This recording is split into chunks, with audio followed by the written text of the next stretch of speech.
So I kind of want to hear your take on what your thoughts are with continuous glucose monitors and people who are not diabetic, because I have my opinions. I'm curious what yours are. Yeah, so I think in general, for the most part, as long as people's psyche doesn't get into it too much, more information is generally better. However, people can get hyper focused on numbers and, like you said, not necessarily focusing on how they feel.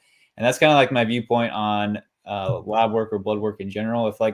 If you feel great and yet there's a marker or maybe a few markers that aren't quite optimal, and you're like stressing and focusing on trying to get those in the optimal range, I would say you probably are focusing on the wrong things, and just kind of be happy with where you're at, because everybody's normal is going to be different. And that's kind of the case with blood sugar too. On top of that, though, I would say trends are more important as far as continuous glucose monitors than the actual numbers go, because you're not actually measuring the blood, you're measuring the interstitial fluid. And so the accuracy of those is going to be off a little bit. They're getting a lot better, but they're still going to be off.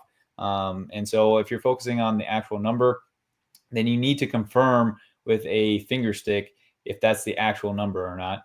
And then, and at the same time, like you said, you're focusing sometimes too much on a particular thing. But if you're going off of trends, usually you're pretty safe as far as not like putting yourself in a hole as far as going down or being obsessive about it.